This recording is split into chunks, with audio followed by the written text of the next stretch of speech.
اهلا بيكم. هو عمرك شفت ملف وورد شكله رخيص او مش مريح للعين؟ السر غالبا بيكون في الخطوط. الخط مش مجرد شكل جميل وخلاص، ده اللي بيدي انطباع عنك قبل ما القارئ يقرا اول كلمه. النهارده هنتعلم ازاي نختار الخطوط ونستخدم ادوات التنسيق السريعه. ده مثلا ملف وورد شكله رخيص زي ما قلنا. هنروح على الملف بتاعنا، هنشوف، هنجرب اكتر من نوع خط. نشوف دي قائمه الخطوط اللي معانا، هنشوف شوف انه احسن بالنسبه لك. لو انت بتكتب تقرير بسيط هتستعمل خط زي اريال العادي، ممكن تستعمل ده اللي هو الخط العادي اريال،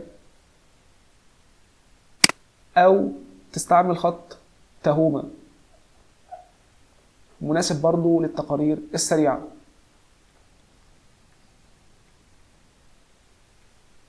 انما بقى لو انت بتكتب علشان ابحاث لازم تستعمل خطوط رصينة زي تراديشنال ارابيك او سكل مجلة.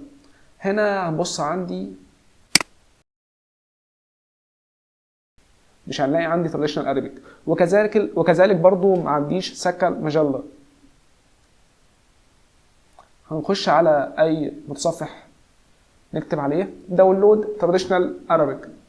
هدخل بكل بساطة احمل الخط دوت تحميل، هننزل تحت ونعمل تحميل مباشر بس بسيطة، وهنا الخط هيتحمل معايا. وبرضه ممكن اوفر الخط على قناة التليجرام تحمله تحميل مباشر. ادينا حملنا الخط بكل بساطة. هنضغط دبل كليك على الخط تراديشنال ارابيك ونضغط بس انستول، نستنى يخلص. بس كده بكل بساطة احنا ثبتنا الخط. وهنثبت برضو مجلة، ثانيتين بالظبط اتثبت. كده احنا ثبتنا الخط وكل حاجة تمام. هنروح على ملف الوورد بتاعنا، هنشوف هل الخط موجود. مش هنلاقيه برضو. علشان نلاقي الخط معانا لازم نعمل حفظ للملف، نحفظ الملف سيف ونقفل الملف، وبعدها نروح نفتحه تاني.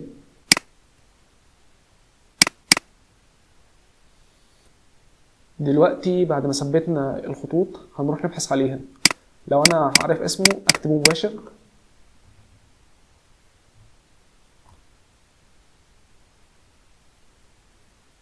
مثلا انا حابب اعمله للخط دوت واكتب ده خط سكل مجلة. طب لو انا مثلا حابب اجرب خط تراديشنال ارابيك، اشوف ده خط تراديشنال ارابيك، اكبر الخط شوية. خط مناسب للعربي، جميل جدا.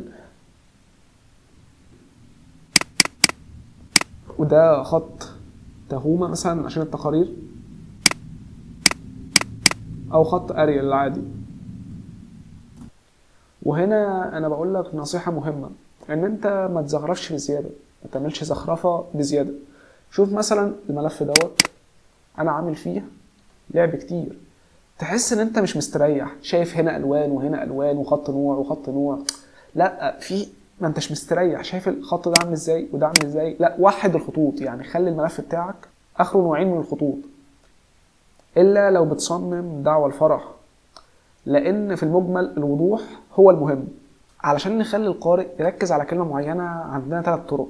اول حاجة اننا نخلي الخط سميك او بولد، دي اننا بنحدد مثلا كلمة المعلمة مثلا هنا، احدد الكلمة بدبل كليك وبعدها اروح اختار بولد. ببساطة بقت الكلمة بولد. او اضغط دبل كليك على الكلمة او اعمل كنترول وبي، هنا برضو بقت سميكة. طب مثلا لو انا جايب كلمة اجنبية او جايب مقتبس مثلا او حتة مثلا مش مهمة بس علشان الفهم مثلا، هنا ممكن احطها ان هي تكون مايلة ايتاليك. احدد مثلا الجزء اللي انا حابب اعمله ايتاليك واروح اختار الايتاليك من فوق هنا، قائمة هوم نختار ايتاليك. ده الخط مايل. هنرجع تاني، او نعمل كنترول بلس اي، او نعمل كنترول واي، برضو الخط بقى مايل. اخر طريقة معانا اننا نشد انت على حق مثلا، اننا نشد تحت الكلمة خط، الكلمة دي مهمة، نشد تحتها خط نطلع فوق، ونشد برضو تحتها خط underline، كده احنا شدينا تحتها خط. طب مثلا انا حابب اتراجع عن اللي انا عملته، اعمل undo، والاختصار علشان اعمل خط مباشرة هو كنترول ويو، اللي هو يعني ايه بي بولد، اي ايتاليك، يو underline. وكده احنا نكون جبنا الثلاث طرق دول. في طريقة احترافية ان انا لو حابب اأكد على نقطة محددة، أأكد ان النقطة دي غلط، مثلا نور زميلة هاجر، فالطبيعي ان نور هتقول لهاجر، لكن هنا نور قالت لأماني، فانا حابب اقول ان هاجر دي غلط علشان محدش يتلخبط ويفكر ان هي قالت لهاجر. بسيطة، اعمل دبل كليك عليها واروح اختار سترايك ثرو، اعمل خط عليه، كده بقت غلط، بقى في خط عليها، معناها ان النقطة دي غلط. مهم، خد بالك دي غلط. ودي طبعا نقطة مهمة جدا لو حد بيعمل ملخصات طلبة، دي عشان نستبعد اسئلة الام سي كيو والاكسبت وهكذا. لو انت هنا مثلا بتكتب انجليزي محتاج الكابيتال والسمول، هنا اداة تشينج كيس، الاداة دي بتساعدنا كتير. ممكن تخلي اول حرف في كل جملة هو اللي يكون كابيتال والباقي سمول، كله يبقى سمول، كله يبقى كابيتال، كل اول حرف في كل كلمة يبقى كابيتال. هنا مثلا هنجرب على الجملة دي، مثلا نختارها وهنختار كله مثلا يبقى كابيتال او كله يبقى سمول،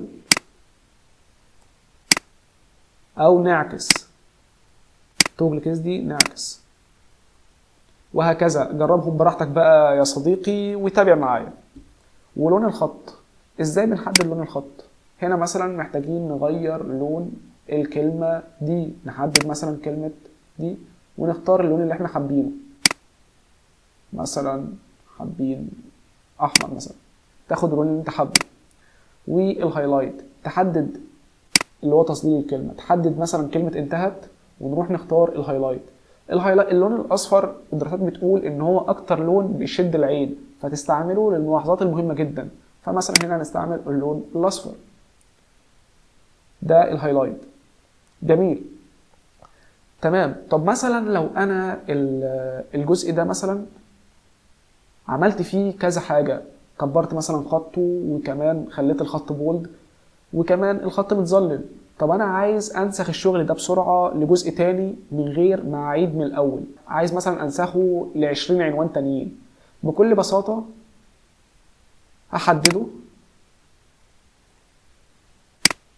واختار أداة الفرشة واعمله مثلا للعنوان ده،